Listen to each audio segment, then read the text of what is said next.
What happens when America's sweetheart, Kelly Clarkson, ends up in the most uncomfortable interview of her career?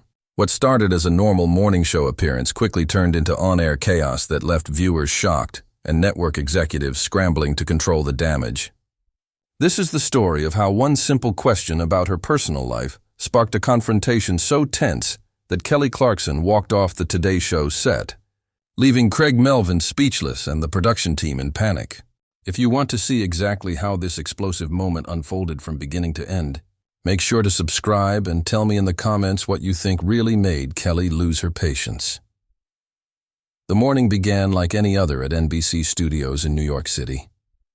Kelly Clarkson, fresh off another successful season of her daytime talk show, was scheduled for a typical promotional interview with Craig Melvin on the Today Show.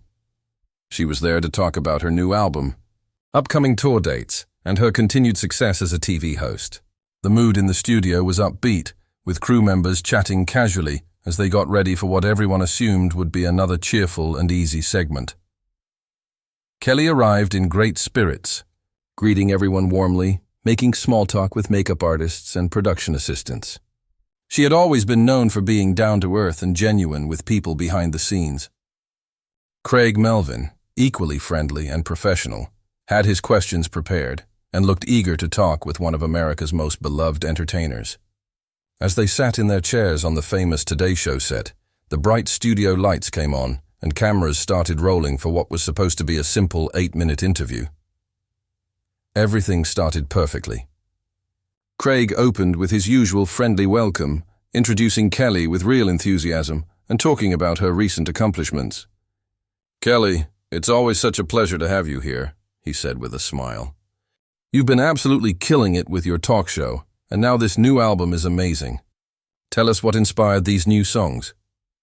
Kelly smiled brightly as she began her answer, talking about her creative process and how her personal experiences shaped her music. She spoke passionately about working with new songwriters and explained that this album represented a fresh chapter in her artistic journey. The conversation flowed easily, and both of them seemed comfortable and relaxed. "The thing about this album," Kelly said, gesturing as she spoke, "is that it really reflects where I am in my life right now. I wanted to be completely honest about my experiences, the highs and the lows. Music has always been how I process things." Creig nodded along, asking follow-up questions about specific tracks and her upcoming tour. Everything seemed perfectly normal. Kelly was relaxed and funny, giving thoughtful answers and laughing at Craig's light jokes. But then came the question that changed the entire tone of the interview. "Now I have to ask," Creig said, leaning forward a bit. "Your fans are always interested in your personal life. You've been pretty open about your divorce and how that affected you. How are you doing these days? Are you seeing anyone special?"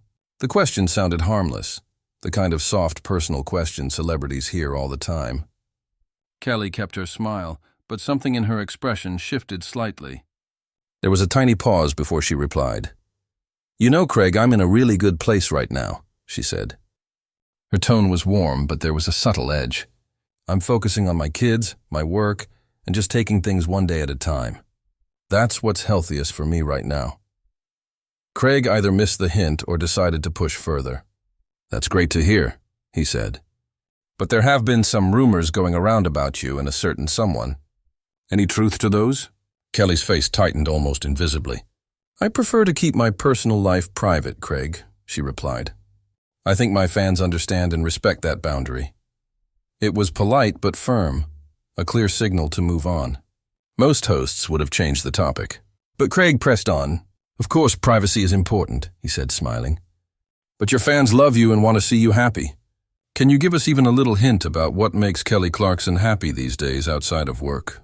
Kelly's jaw tightened, her hands folding in her lap. The cameras caught a subtle change in her body language. Viewers at home might not have noticed, but the tension was growing. "What makes me happy," Kelly said slowly, her voice calm but cool, "is being able to come on shows like this and talk about my music and my career without having every part of my personal life picked apart for entertainment." The atmosphere in the studio grew thick. Crew members began exchanging glances. Creig laughed awkwardly, trying to lighten the moment. "Kelly, I think maybe you're taking this the wrong way. We're just chatting. Your fans care about you as a person, not just as an artist. Kelly's eyes flashed with irritation, though she kept her composure. And I appreciate that, Craig, I truly do. But caring about someone doesn't mean you're entitled to every detail of their private life. By now, it was obvious that the conversation had gone off track. Craig's tone hardened slightly. I'm not asking for every detail, he said. I'm just asking questions any public figure would expect. This comes with the territory when you're in the spotlight. Kelly's expression changed.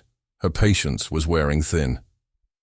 What I signed up for, she said, her voice firmer, was to talk about my work, my album, my projects. I didn't agree to have my personal boundaries crossed or to be used as gossip content. The energy in the room shifted completely. Creig looked taken aback but didn't seem ready to let it go. Kelly, you're being a bit defensive, he said, his smile fading. I'm not trying to pry. I'm doing my job, asking what the viewers want to know. You've shared personal stories before, so I don't understand why this is different. Kelly's tone grew sharper. There's a big difference between choosing to share something to help others and being pushed to talk about things I'm not ready to discuss. I thought you'd understand that. Some of the crew looked uneasy, sensing things were getting too real. The cameras kept rolling, but what was happening was no longer a light interview. It was a standoff. Creig tried to stay composed. I respect your privacy, he said, but you have to admit, when someone is as open as you are, people are naturally curious. Kelly's voice dropped into a calm but cutting tone. So, because I make space for guests on my show to tell their stories, that means I lose my right to privacy? That's what you're saying? That's not what I meant, Creig replied quickly, clearly nervous now. I just meant that people expect honesty from you. You've built your image around being relatable. Kelly leaned forward, her tone strong and direct. My image is built on honesty when I choose to share it, not when someone forces it out of me. It's built on real connection, not exploitation. By this point, the tension was unmistakable. Crew members whispered to one another. Someone off camera was likely speaking to producers through a headset, trying to decide whether to cut the feed. Creig looked uneasy, but still tried to defend himself. I understand your point, he said, but reacting like this might make people wonder what you're hiding. The words hung heavy in the air. Kelly's face flushed slightly, but her voice was steady, laced with anger. What I'm hiding? She repeated. Creig, what I'm trying to do is protect my kids and give them some sense of normal life. I'm trying to have relationships that aren't turned into headlines. I'm trying to be a person, not just a public figure. Creig shifted uncomfortably, realizing he'd gone too far. Kelly, I didn't mean— No, let me finish, she interrupted, her voice rising slightly. You want to know what I'm hiding? I'm hiding that sometimes I cry in my car after interviews like this because I feel like I can't win. If I share too much, people say I'm doing it for attention. If I stay private, I'm called secretive. My kids ask me why strangers think they can comment on our lives. That's what I'm hiding. The emotion in her voice filled the room. Crew members looked stunned, uncomfortable to be witnessing something so raw. Craig's defensive look faded into regret. I'm hiding, Kelly continued, that sometimes I question whether all of this is worth it, having to defend my right to privacy. You have a family, Creig. Would you want every part of your personal life analyzed by millions of people? Creig started to respond, but Kelly wasn't done. And do you know what else I'm hiding? That I'm disappointed in you. I've always respected you as a journalist. I thought you knew where the line was. Clearly I was wrong. The room went silent except for the sound of the cameras. Creig's face had gone pale. Kelly, I think maybe I misunderstood. No, Creig, Kelly cut in calmly. You understood perfectly. You just decided to chase drama instead of showing empathy. You wanted a moment that people would talk about. Well, congratulations. You got it. Creig sat frozen, visibly shaken. Kelly, I never meant— Intentions don't matter as much as actions, she replied firmly. Your actions showed me that you're willing to make someone uncomfortable just for content. That's not the professional I thought you were. Then she stood up. I think this interview is over. Creig's face showed panic as Kelly rose from her chair. Kelly, please, he said, his voice pleading. Can we just take a moment? Maybe we got off on the wrong foot. Sit down, let's start fresh. Kelly looked down at him, her voice steady but cold. Start over? You can't undo this. You can't erase the words or the disrespect.